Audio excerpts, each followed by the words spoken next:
रांची में कृषि मंत्री ने बिचौलियों को लेकर दिया बड़ा बयान। कहा, बिचौलियों को कंट्रोल करने के लिए बनेगा टास्क फोर्स। किसानों के हर मुद्दे पर संवेदनशील है सरकार। देवघर में बाबूलाल मरांडी ने साधा हेमंत सरकार पर निशाना। कहा, विकास काम में फिसड्डी साबित हुई झारखंड सरकार। रोजगार के लिए पलायन को मजबूर युवा। झारखंड प्रदेश कांग्रेस कार्यालय में श्रद्धांजलि सभा का आयोजन। तमाम नेताओं और कार्यकर्ताओं ने दी श्रद्धांजलि। प्रदेश अध्यक्ष रामेश्वर उरांव ने मोतीलाल बोरा को बताया महान नेता।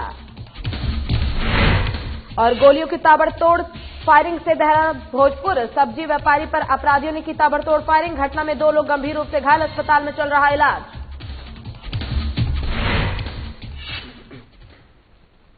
नमस्कार, आप देख रहे हैं साधना प्लस और मैं हूं आपके साथ पूजा अग्रवाल। बुलेटिन की शुरुआत करेंगे इस वक्त की अहम खबरों के साथ।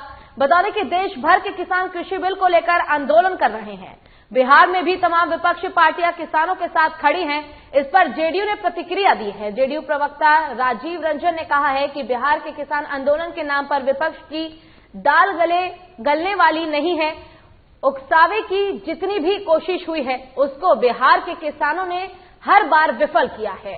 किसानों की खुशहाली एवं कृषि क्षेत्र में उन्नति के लिए बिहार में कृषि का तीसरा कृषि रोडमैप चलाया जा रहा है। बिहार का कृषि मॉडल देश के अन्य राज्यों के लिए अनुकरणीय है।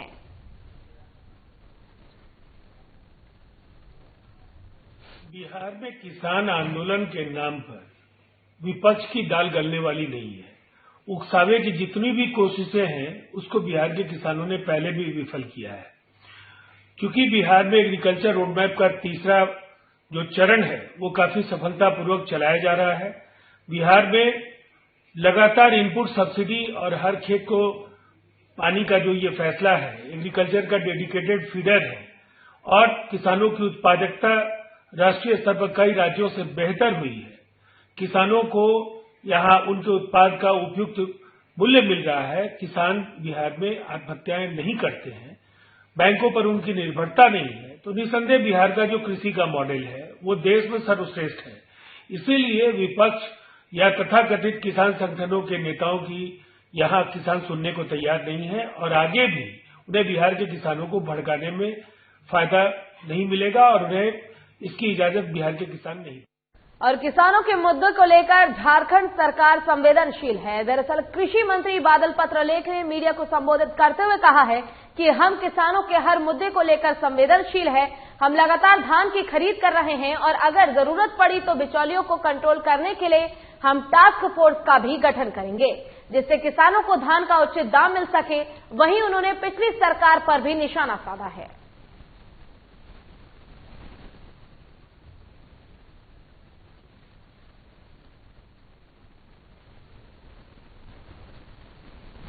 और झारखंड के पूर्व मुख्यमंत्री बाबूलाल मरांडी ने हेमंत सरकार के खिलाफ बयान दिया है। बाबूलाल मरांडी ने कहा है कि हेमंत सरकार के कार्यकाल के 1 साल पूरा होने वाला है। अगर 1 साल के कार्यकाल को विकास की नजर से देखें तो झारखंड फिसड्डी साबित हुआ है। सरकार रोने का बहाना बनाकर अपनी कमियां छुपा रही है। उन्होंने आगे कहा कि पूर्व के रघुवर सरकार के समय नक्सलवाद और अपराधी प्रदेश से पलायन कर गए थे, लेकिन हेमंत सरकार के आने से एक बार फिर से अपने पांव पसार रहे हैं अपराधी। वहीं हेमंत सरकार रोजगार देने में भी फिसड्डी साबित हुई है।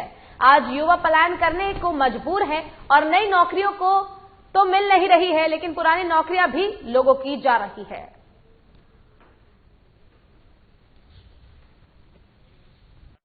खजाना में पैसा नहीं है कोरोना के कारण, लेकिन जिन स्रोतों से पैसा आ सकता था सरकार के खजाना में, उन सारे स्रोतों को इन्होंने बंद करके अपनी तिजोरी में पैसा वो भर रहे हैं।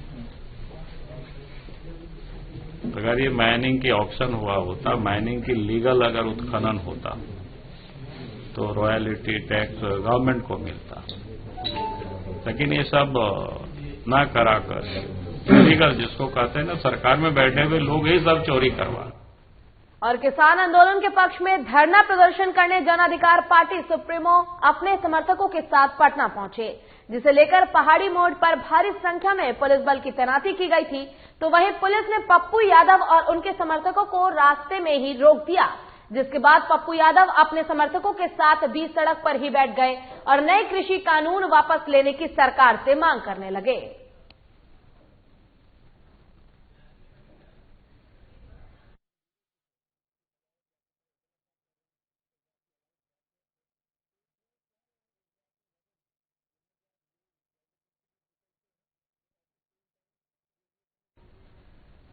और कांग्रेस का वरिष्ठ नेता मोतीलाल वोरा के निधन पर आज कांग्रेस कमेटी के द्वारा प्रदेश कार्यालय में श्रद्धांजलि सभा का आयोजन किया गया।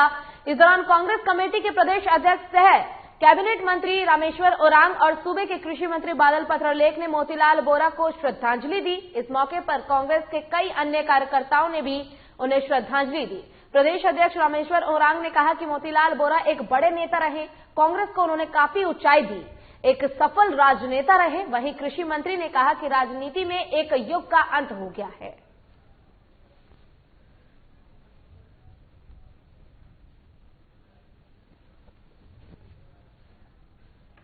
दुखी है, हम व्यथित हैं।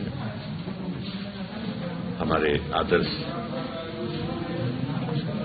हमारे बड़ों में से एक नेता मोतीलाल वोरा जी नहीं रहे।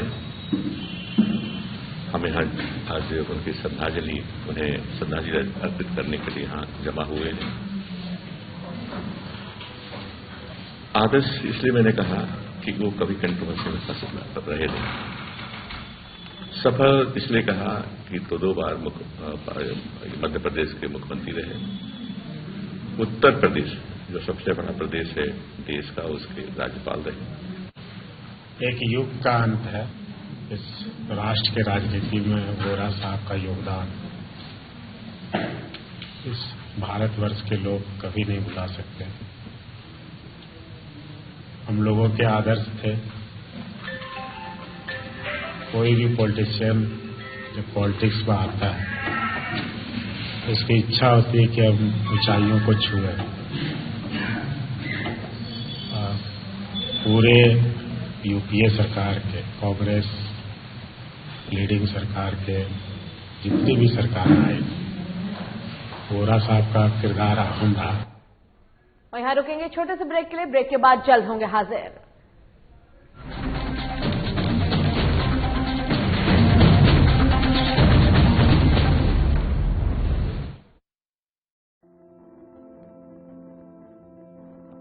कोरोना का संकट अभी टला नहीं है, इसलिए लापरवाही बिल्कुल नहीं। जब भी घर से बाहर निकलें, मास्क जरूर लगाएं।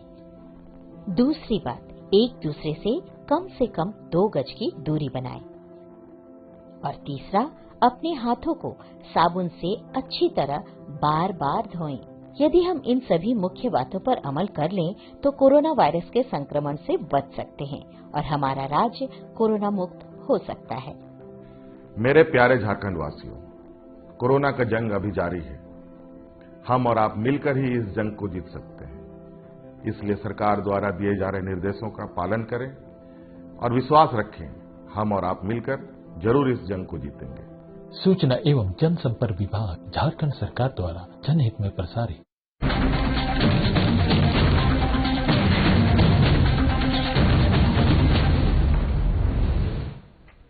ब्रेक के बाद एक बार फिर से स्वागत है आपका। रुक करेंगे खबरों की ओर। बता दें कि बीजेपी द्वारा झारखंड में चलाए जा रहे प्रशिक्षण शिविर कार्यक्रम के तहत आज बोकारो मंडल में 2 दिवसीय शिविर का शुभारंभ हुआ। पंडित दीनदयाल उपाध्याय की तस्वीर पर माल्यार्पण कर कार्यक्रम का शुभारंभ किया गया। इस प्रशिक्षण शिविर में शिरकत करने आए धनबाद के सांसद पीएन सिंह ने कहा कि बीजेपी में प्रशिक्षण का अपना एक अलग महत्व रहा है। आज विश्व की सबसे बड़ी माने जाने वाली पार्टी में अब कार्यकर्ताओं का महत्व और भी बढ़ जाता है। प्रशिक्षण शिविर में कार्यकर्ता जहां पार्टी नीति और सिद्धांत से अवगत होते हैं और पार्टी को मजबूत बनाने में अपनी भूमिका निभाते हैं, साथ ही उन्होंने कहा कि आज देश के वर्तमान समय में जो विचारधारा की खाई गहरी हो रही है, उससे भी निपटना कार्यकर्ताओं की बड़ी जिम्मेदारी है।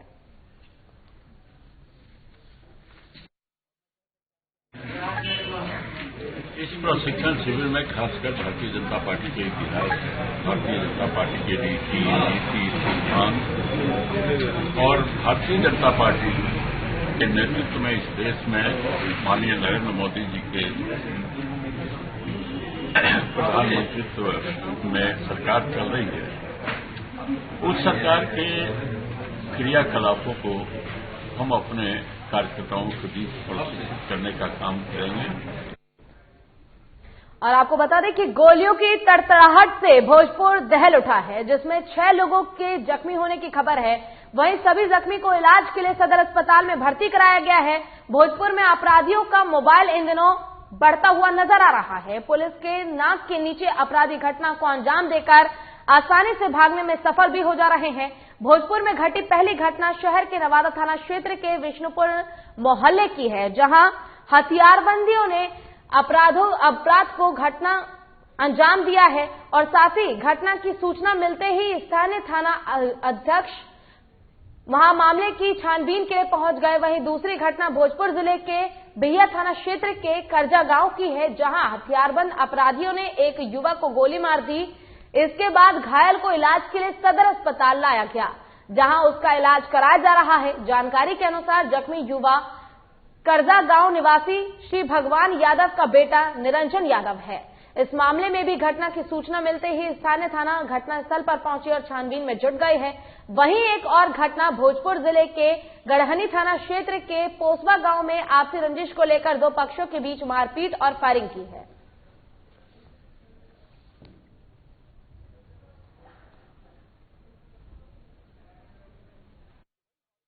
पहले सुना रहे एक पे बात कहाँ पे थे? घर पे थे। उन लोगों का दोनों तरफ का पुराना विवाद था जमीन को लेकर। किसमें पचरतन सिंह का लड़का सुधीर सिंह और उसका लड़का है धन कुमार और बलबीर सिंह है और उनका चाचा है कृष्णमोहन सिंह, तो मास्टर है। लेकिन दोनों तरफ से बात पर बढ़ गया बात और इसी कारण से दोनों तरफ से राइफल निकला और ये लोग गए थे देखने के लिए क्या है मैटर, उसी में चल गया। और बलबीर सिंह सरकारी लाइसेंस चाचा का था, वो लेकर मार दिया, जानबूझकर मार दिया है।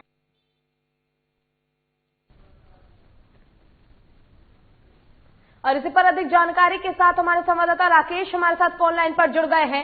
राकेश, सबसे बड़ा सवाल ये उठता है कि भोजपुर एक ऐसा जिला जहां 3 घटनाओं को एक साथ अंजाम दिया जाता है। ऐसे में सबसे बड़ा सवाल प्रशासन पर उठता है कि आखिर क्यों इस प्रकार की घटनाएं लगातार बढ़ रही है। प्रशासन को खुले तौर पर अपराधी चुनौती दे रहे हैं। जी पूजा, बिल्कुल। देखिए, ये पहले की अपेक्षा और जो है भोजपुर में जो अपराध का जो ग्राफ है वो काफी बढ़ गया है। ऐसे में कल देर शाम जो है एसएसबी के एक जवान को जो है उसकी गाड़ी छीनने के दौरान उसे गोली मार दी गई थी।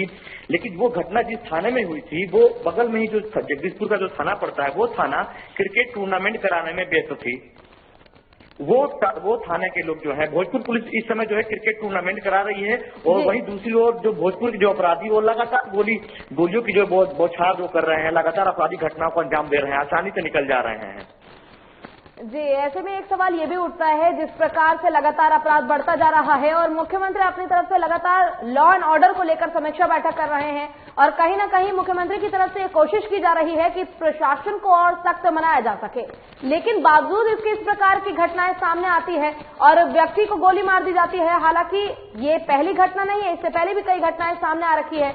तो क्यों आखिर प्रशासन को लेकर सरकार अपनी तरफ से सख्ती नहीं दिखाता है और प्रशासन को और ज्यादा सख्त नहीं करता है, जिससे कि आम जनता को इतनी बड़ी परेशानियां हो रही है वो ना हो?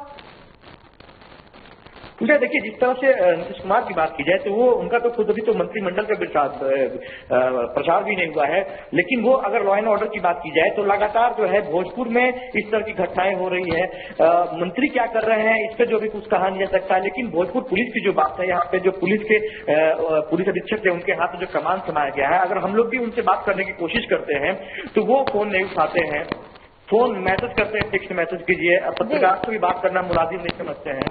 भोजपुर पुलिस इस वक्त जो है शराब पकड़ रही है, सिर्फ शराब पकड़ रही है, अपराध से उनका कोई लेना देना नहीं है। और मजे की बात यह है पूजा कि यहाँ भोजपुर में इस वक्त भोजपुर पुलिस जो है क्रिकेट टूर्नामेंट करवा रही है। जीतने वाले को 1 लाख और हारने वाले को 50,000 का इनाम दे रही है। अगर ये इनाम अपराधी पकड़ने में भोजपुर पुलिस लगाती तो शायद कुछ अपराध कम हो जाता।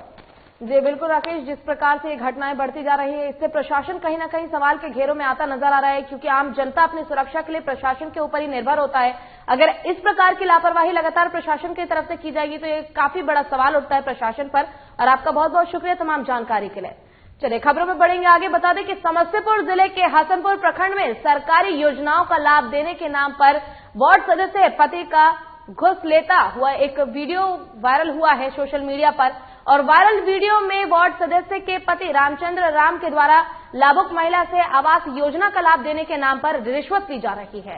वीडियो में वार्ड सदस्य पति इस महिला को ये दिलासा दे रहा है कि एक हफ्ते में उसके खाते में योजना की राशि आ जाएगी। बता दें कि वायरल वीडियो हसनपुर प्रखंड के शासन ग्राम पंचायत के वार्ड नंबर 7 का है और अंतर्गत कसिया गांव का है, जिसमें वार्ड सदस्य सितिया देवी के पति रामचंद्र राम के द्वारा ग्रामीण पुकारी देवी से प्रधानमंत्री आवास योजना का लाभ देने के नाम पर 10,000 रुपए रिश्वत पहला रिश्वत के रूप में लिया जा रहा है और बाकी 10,000 रुपए उनके खाते में आवास योजना की राशि आ जाने पर देने की बात कही गई है।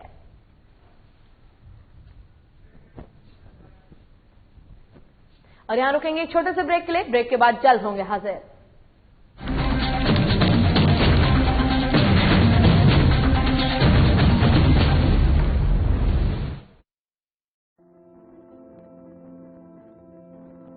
कोरोना का संकट अभी टला नहीं है, इसलिए लापरवाही बिल्कुल नहीं। जब भी घर से बाहर निकले मास्क जरूर लगाएं। दूसरी बात, एक दूसरे से कम 2 गज की दूरी बनाएं। और तीसरा, अपने हाथों को साबुन से अच्छी तरह बार बार धोएं। यदि हम इन सभी मुख्य बातों पर अमल कर लें तो कोरोना वायरस के संक्रमण से बच सकते हैं और हमारा राज्य कोरोना मुक्त हो सकता है। मेरे प्यारे झारखंड वासियों, कोरोना का जंग अभी जारी है। हम और आप मिलकर ही इस जंग को जीत सकते हैं। इसलिए सरकार द्वारा दिए जा रहे निर्देशों का पालन करें और विश्वास रखें, हम और आप मिलकर जरूर इस जंग को जीतेंगे। सूचना एवं जनसंपर्क विभाग, झारखंड सरकार द्वारा जनहित में प्रसारित।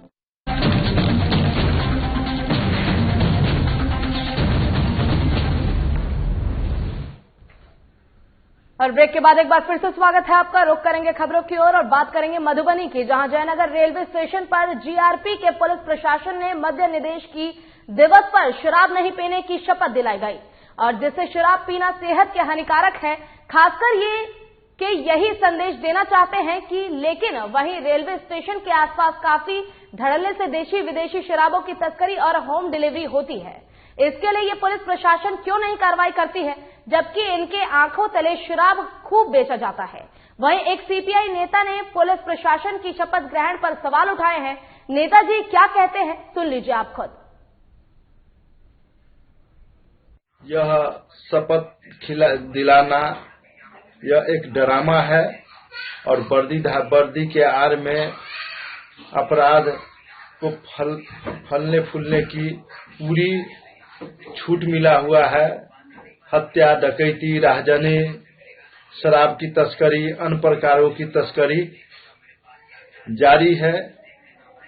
हम इस शपथ ग्रहण समारोह को नाटक साबित करते हुए सरकार से मांग करते हैं कि सिर्फ शराब पीने के ही शपथ नहीं दिलाया जाए, अपराध पर रोक लगाने के लिए, शराब बेचने के लिए, शराब बेचवाने के लिए भी शपथ होनी चाहिए।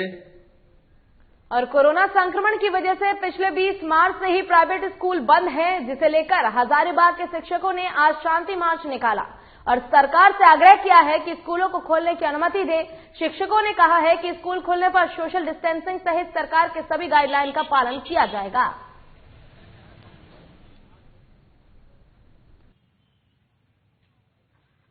की बात करें और विगत 20 मार्च से लगातार कोविड-19 के चलते प्राइवेट स्कूल शिक्षण संस्थान बंद है।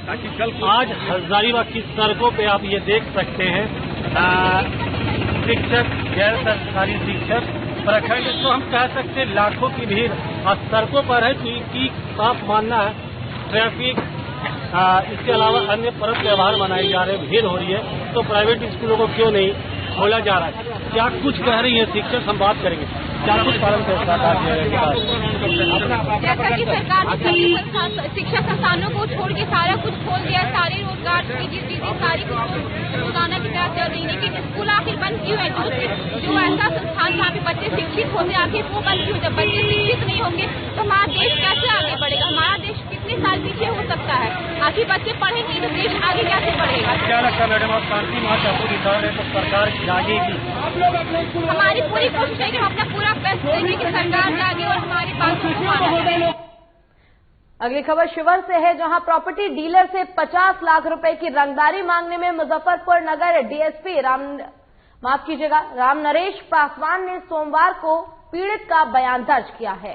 आपको बता दें कि पीड़ित ने नगर डीएसपी को बयान के दौरान एक धमकी भरा ऑडियो भी सौंपा है, जिसमें बदमाश AK-47 और बम से पीड़िता और उसके परिवार को उड़ाने की धमकी दे रहा है। वहीं मामले की जानकारी देते हुए सिटी एसपी राजेश कुमार ने बताया कि पीड़िता को धमकी देने वाले बदमाश की पुलिस ने पहचान कर ली है। बदमाश दूसरे जिले का रहने वाला है और पुलिस की कार्रवाई शुरू होने के बाद से ही वो अपनी लोकेशन लगातार बदल रहा है। वहीं पुलिस की एक विशेष टीम उसकी गिरफ्तारी में जुट गई है। सूत्रों के मुताबिक शिवहर के रहने वाले प्रॉपर्टी डीलर उपेंद्र कुमार चौधरी अहियापुर के जमालाबाद के रहने वाला है और अंडा का व्यवसाय भी करता है। इनसे बीते 15 दिसंबर को अपराधियों ने मोबाइल पर कॉल कर 24 घंटे के भीतर 50 लाख रुपए की रंगदारी मांगी थी, जिसके खिलाफ प्रॉपर्टी डीलर ने 15 दिसंबर को अहियापुर थाने में एफआईआर दर्ज कराई थी। दर्ज कराया गया है एक मामला, अभी उस पर अनुसंधान किया जा रहा है। बहुत जल्द हम लोग उसका उद्भेदन कर लेंगे। और ऑडियो में जो बोला जा रहा है सर, इससे धमकी दी जा रही है कि AK-47 से रंगदारी का मामला 50 लाख का आया है या क्या कुछ इसमें अभी? वो जो जिसके द्वारा ये काम किया जा रहा है, पुलिस उसको चिन्हित कर ली है। बहुत जल्द उसकी गिरफ्तारी और कांड का उद्भेदन भी कर लिया जाएगा।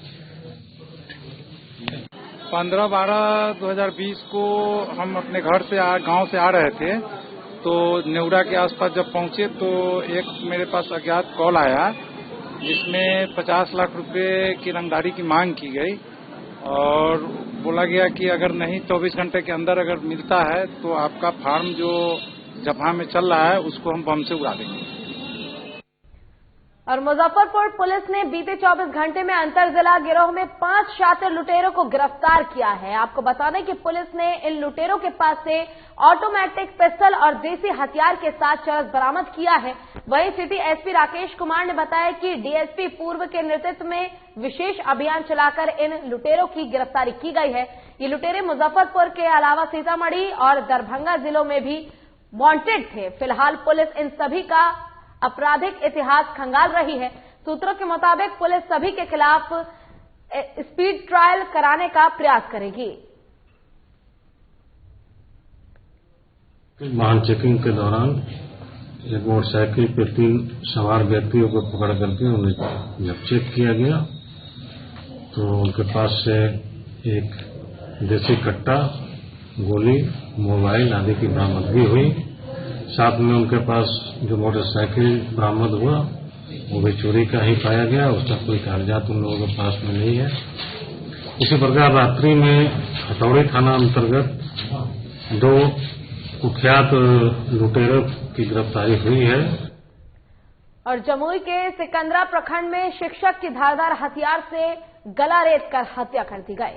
मृतक शिक्षक मकेश्वर यादव सिकंदरा थाना क्षेत्र के भट्टा गांव के रहने वाला बताया जा रहा है, जिसके बाद हत्या से आक्रोशित परिजनों ने सिकंदरा लखीसराय मुख्य मार्ग पर शव को रखकर जाम कर दिया है।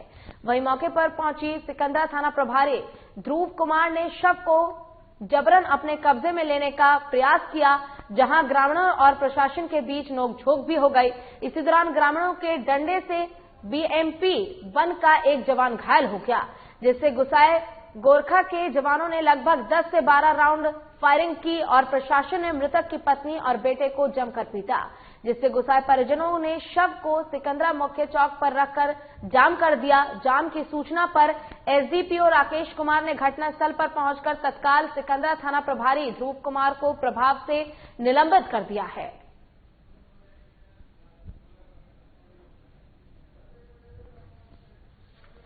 खेत में ले जाकर उनको दबिया या असली धारदार हथियार से उन पे हमला किया, जिससे उनकी मृत्यु हो गई। जो भी अपराधी है उनको हमने अभी परिजनों से बात कर रहे हैं, उनका क्या कहना है जी, और जल्द से जल्द उनके विरुद्ध कठोर कार्रवाई जी। धारा शुरू कर दिया। हत्या की सूचना मिलने के बावजूद ये पुलिस यहाँ से लौट गई। हाँ, लौट गई, यहाँ से आके लौट। हाँ, यहाँ से आके लौट। क्या लगता है आपको, क्या लगता है कि प्रशासन का क्या मतलब, क्या रवैया रहा है आप लोग? रवैया तो एकदम जनता के विरुद्ध रहा है। मृतक को भाई को पीटा, मृतक को भतीजा को पीटा, लेडीज को भी पीटा है। इस वक्त मैं सिकंदरा में मौजूद हूं और यहाँ लगातार जिले में आपराधिक घटनाएं चरम सीमा को पार कर रही है। जी हां, मैं बताते चलूं कि पुलिस कप्तान पीके मंडल ने एक और नक्सली से लेकर अपराधी तक की कुंडली खंगालने में लगे हुए हैं, दूसरी ओर जिला के अपराधी का पारा चरम सीमा को छू रहा है। बीते कुछ दिनों से जिले में आपराधिक घटनाएं बढ़ रही है, लेकिन पुलिस पकड़ने में नाकाम हो रही है। लेकिन लोगों को आश्वासन जरूर दे रही है कि जिले में अपराध कम हो रहे हैं। कहीं न कहीं अपराधी पुलिस बलों के खिलाफ नाक में दम कर रखी है। देखना यह होगा कि जिला पुलिस अपराधी पे नकेल कसने में कामयाब होती है या नहीं। जम्मू से साधना न्यूज के लिए रवि रंजन। और महुआडांड़ में क्रिसमस को लेकर बाजारों में रौनक देखने को मिल रही है। क्रिसमस को लेकर लोग खरीदारी में जुट गए हैं।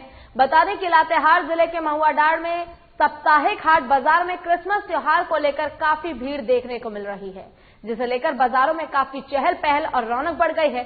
क्रिसमस को लेकर लोगों ने खरीदारी करना शुरू कर दिया है। काफी दिनों के बाद महुआडांड़ साप्ताहिक हाट बाजार में इतनी भीड़ भाड़ देखने को मिल रही है।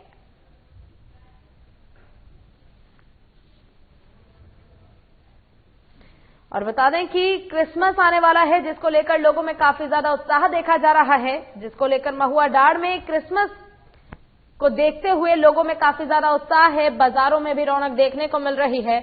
और बता दें कि लातेहार जिले के महुआडांड़ में साप्ताहिक हाट बाजार में क्रिसमस त्योहार को लेकर काफी भीड़ देखने को मिल रही है और लोग भी काफी ज्यादा उत्साहित हैं।